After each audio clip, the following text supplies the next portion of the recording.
now. Otherwise, I will lose this rich opportunity to talk to you about this subject matter. Okay? Yeah, please. Right. So we are now recording. Okay, great. So here we have a great pleasure today to talk to Glen Weyl. We are talking on behalf of the Brazilian Institute for Competition and Innovation, and we bring up here like a prominent researcher, a thinker of the future, Glen Weyl, who is co-author of the article called Economic Democracy, Market Power, and author of many famous and very much read articles about antitrust, economy, innovation, and so forth and so on. And who I can gladly call a friend.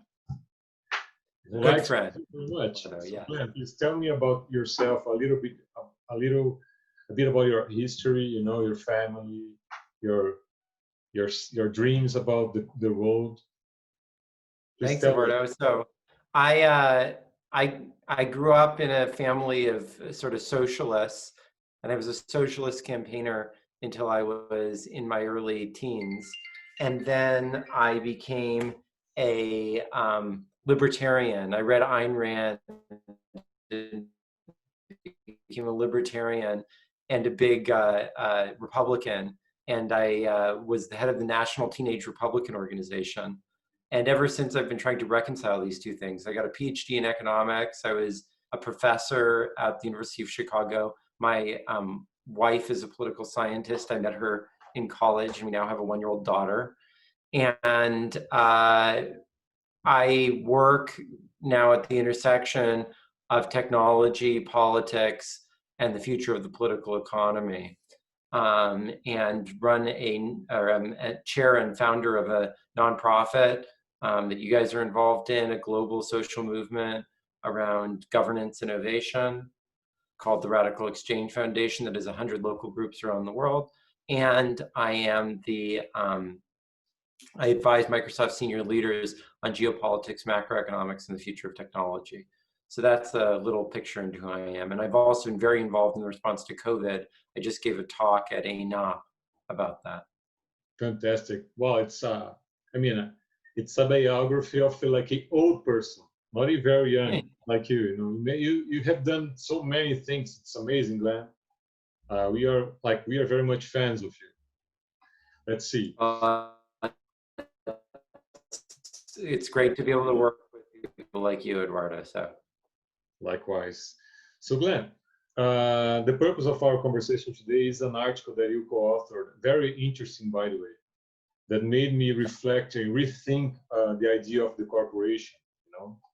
Because I did not realize that everything that I learned and everything that I was targeting attention to the corporations held the standard value, the shareholder value, in opposition to the stakeholder value. This was amazing. It called my attention, right? And I prepared like 5 questions actually to drive to you and see what you think and how can you explain to us, not only myself, but to people that are not experts in this role of economy and law, right? And the first question is shareholder value. What is the shareholder value standard? And how did you find this necessary to revisit, the corporation, the purpose of the corporation, and what is stakeholder value? So the basic idea of shareholder value is that the role of a company is to maximize the profits of the people who own the shares in the company. Stakeholder society, which is an alternative to it that many people talk about, is the idea that the company has a responsibility to serve the interests of all the people who hold stakes in it. And there's a third idea, which I like even more, which is that companies' role is to sustainably solve a social problem. This is an idea proposed by Colin Meyer, and I think really that they exist to solve some problem, and they do it in an economically and socially sustainable way. And the reason that I think we need to revisit the purpose of the corporation is that corporations have a lot of power. I think this is something everyone recognizes. We talk about in antitrust as market power, but there are broader senses of power. And power in a democratic society is legitimate to the extent that it is checked. The basic principle of democracy is self-governance. This means that when someone has power over you, you should have corresponding power over them. Politicians who hold power over us are accountable to us. In the same way, corporations that hold power should be accountable to the people that they hold power over. And this basic principle of democracy, I think, is the underlying motivation of antitrust. John Sherman said that just as we would not accept a king over us as a political power, neither should we accept a king in the production, distribution, and to a king need not be just breaking corporations up or stopping them doing things. Instead, we can actually democratize the corporation itself by making it accountable to the people that it holds power over. Fantastic. Well, in the last couple of years, we have been hearing a growing movement named by some people as the Hipster Antitrust, right? You are pretty much aware of it.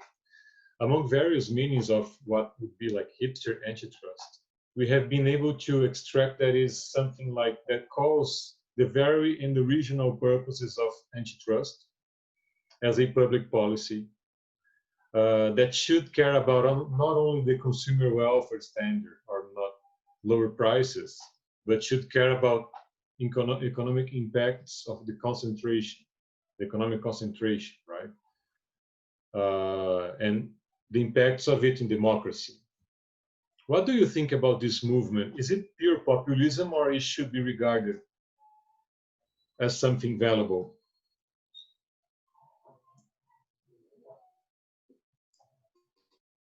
Well, look, I think that people are very right to push back that existing economic, law and economic approaches to antitrust, pre-existing ones, were very narrow. They neglected the power that companies have over workers.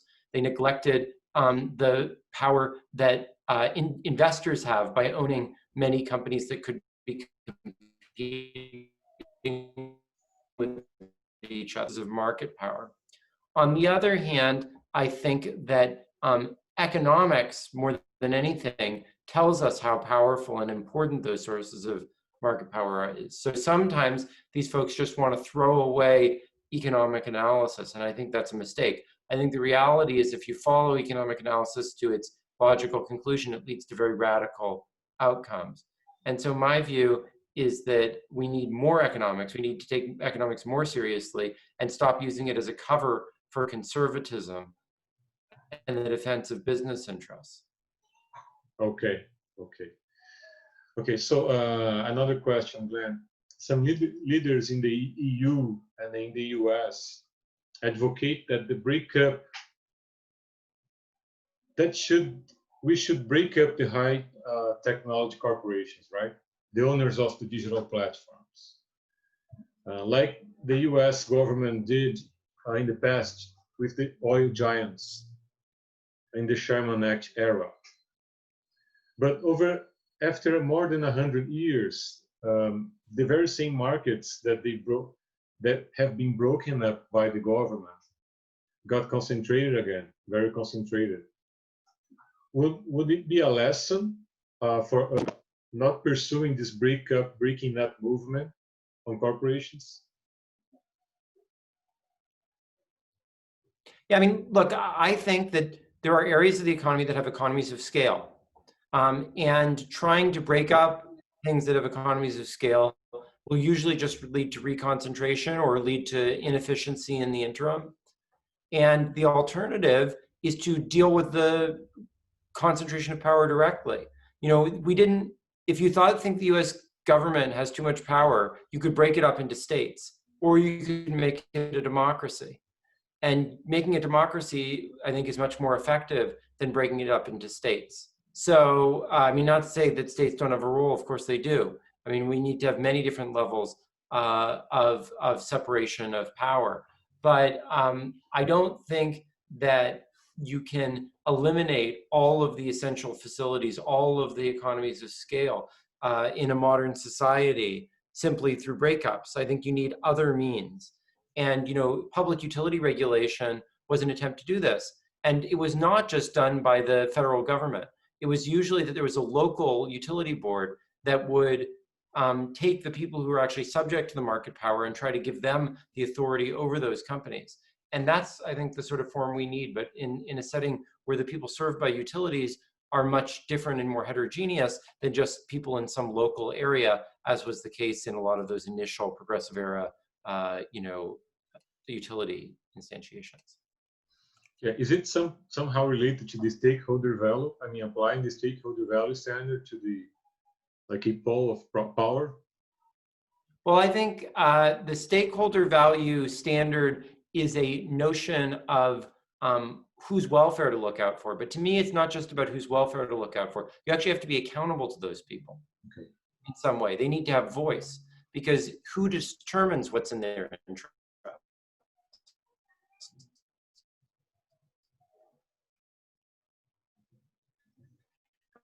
True democracy, people need to not just be governed for what's best for them, but they need to actually have a role in their own governance.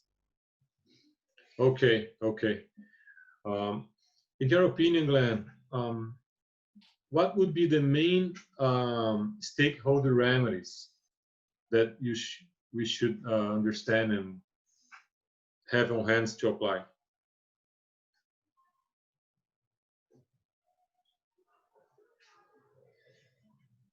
So who the firm has market power over, get an antitrust exemption to organize countervailing power like unions to bargain with them, but it could be consumers or workers. Another would be to put those people on the board of the company and have them be elected by some democratic process among those stakeholders.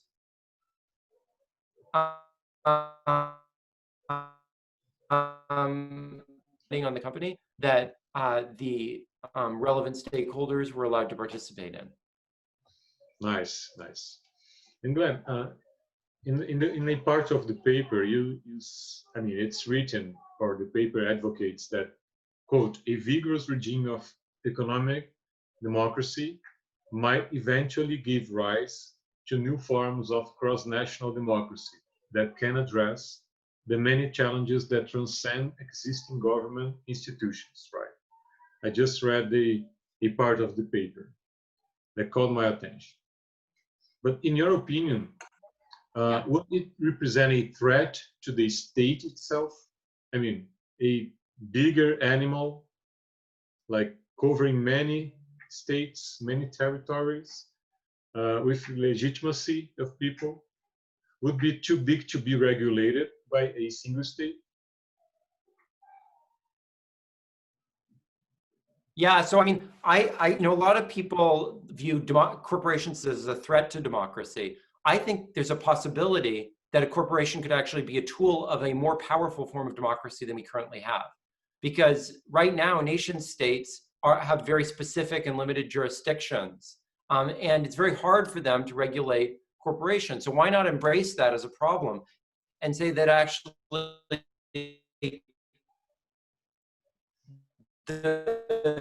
by it, that the people who are governed by the platforms or by international steel companies should be the ones who govern those platforms or steel companies or supply chains.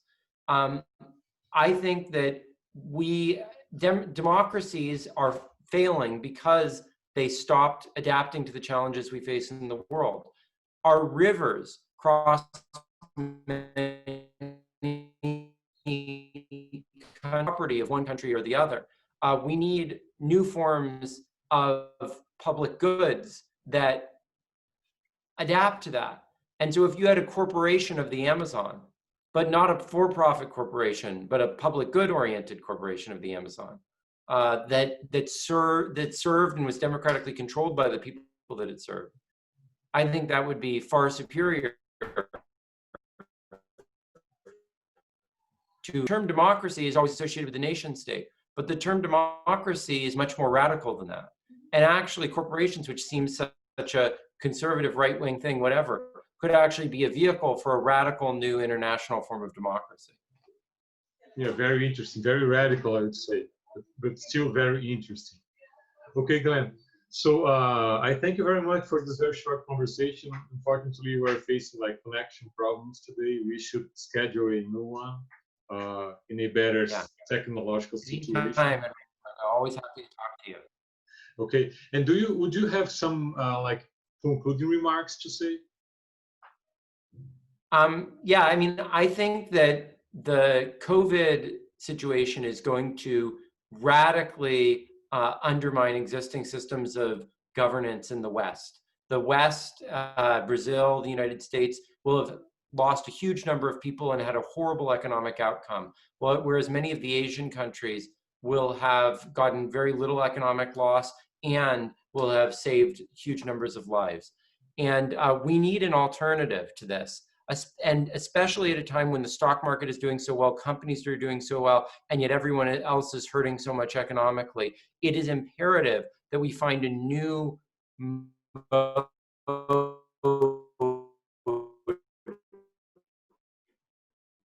of thinking about the response ideas can be an entry point for people to start radically rethinking the types of institutions that we want to have as a society and that will be effective in addressing the problems we face.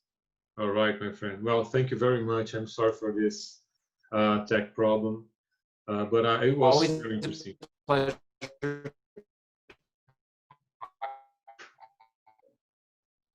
Excellent. Take care. Take care, my friend.